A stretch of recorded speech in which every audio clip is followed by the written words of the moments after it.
ಅಂತೇಳಿ ಒಂದು ಇಶ್ಯೂ ಆಗಿದೆ. ಸಿಎಂ ಅವರು ಈ ಹಿಂದೆ ಪತ್ರ ಬರೆದ್ರು ಕೂಡ ಕಾರ್ಯಕ್ರಮ ಮುಂದಕ್ಕೆ ಹಾಕಿಲ್ಲ.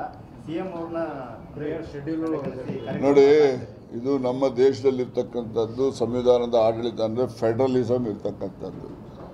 ಫೆಡರಲಿಸಮ್ ಇರ್ತಕ್ಕಂಥ ಇದರಲ್ಲಿ ನಮ್ಮ ಇತಿಮಿತಿ ಲಕ್ಷ್ಮಣ ರೇಖೆ, ಕೇಂದ್ರ ಸರ್ಕಾರದ ಇತಿಮಿತಿ ಅವ್ರ ಲಕ್ಷ್ಮಣ ರೇಖೆ, ಎಲ್ಲರೂ ಕೂಡ ನಾವು ಅಷ್ಟು ನಮ್ಮ ಇತಿನಲ್ಲಿ ನಾವು ಕೆಲಸ ಮಾಡಬೇಕು. ನಾವು ಯಾರನ್ನು ದೂಷಣೆ ಮಾಡ್ತಕ್ಕಂಥದ್ದಲ್ಲ.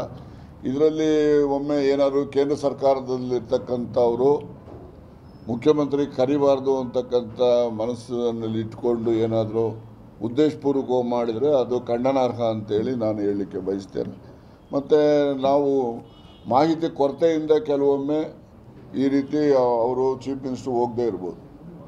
ಆದರೆ ಚೀಫ್ ಮಿನಿಸ್ಟರ್ ಹೋಗಬಾರ್ದು ಅಂತಲ್ಲ, ಅಥವಾ ಚೀಫ್ ಮಿನಿಸ್ಟರ್ ಬೇರೆ ಇವತ್ತೇ ಅಲ್ಲಿದ್ದರೆ ಅವ್ರು ಯಾವುದೇ ಕಾರಣಕ್ಕೆ ಅಲ್ಲಿಗೆ ಆ ಕಾರ್ಯಕ್ರಮ ಇನ್ನೊಂದು ದಿವಸ ಮಾಡ್ರಪ್ಪ ಬರ್ತೀನಿ ಅಂತ ಹೇಳ್ತಾಯಿದ್ರು. ಇವತ್ತು ಅವರು ಬಿಜಾಪುರದಲ್ಲಿ ಸುಮಾರು ಒಂದು 2,000 ಕೋಟಿಗೂ ಹೆಚ್ಚು ಸಾರ್ವಜನಿಕ ಕಾರ್ಯಕ್ರಮಗಳಿಗೆ ಅವರು ಅಡಿಗಲ್ಲನ್ನು ಹಾಕ್ತಕ್ಕಂಥದ್ದು. ಈಗಾಗಲೇ ಮುಗಿದಿರ್ತಕ್ಕಂಥ ಅದಕ್ಕೆ ಉದ್ಘಾಟನೆಯನ್ನು ಮಾಡ್ತಕ್ಕಂಥ ಕಾರ್ಯಕ್ರಮವನ್ನು ಇವತ್ತು ಅವರು ಬಿಜಾಪುರ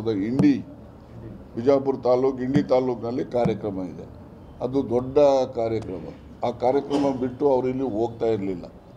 ಇವರು ಇನ್ನೊಂದು ದಿವಸ ಮಾಡಿದರೆ ಆಗೋದು, ಅಥವಾ ಇದಕ್ಕೆ ಹೆಚ್ಚು ನಾವು ಒತ್ತನ್ನು ಕೊಟ್ಟು ಚರ್ಚೆ ಮಾಡಿ ಮತ್ತೆ ಪಾಪ ಗಡ್ಕರಿಯವ್ರ ಬಗ್ಗೆ ವೈಯಕ್ತಿಕವಾಗಿ ನನಗೆ ವಿಶೇಷವಾದಂತಹ ಒಂದು ಅಭಿಮಾನ.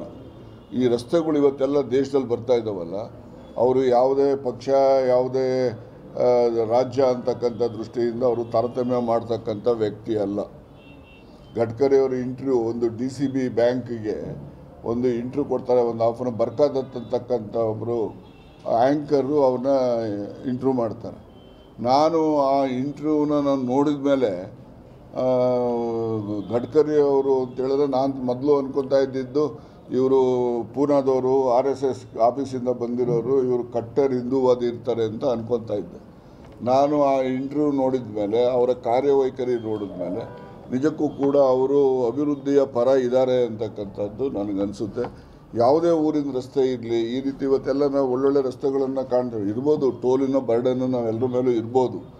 ಆದರೂ ಕೂಡ ಈ ಒಂದು ರಸ್ತೆಗಳು ಅಭಿವೃದ್ಧಿ ಮಾಡ್ತಕ್ಕಂಥದ್ದು ರಾಷ್ಟ್ರದಲ್ಲಿ ನೋಡಿದಾಗ ನಿಜಕ್ಕೂ ಕೂಡ ಒಬ್ಬ ಅಭಿವೃದ್ಧಿ ಪರವಾಗಿರ್ತಕ್ಕಂಥ ಒಬ್ಬ ರಾಜಕಾರಣಿ ಅಂತೇಳಿ ನಾನು ಅವರನ್ನು ಮೆಚ್ಚುತ್ತೇನೆ.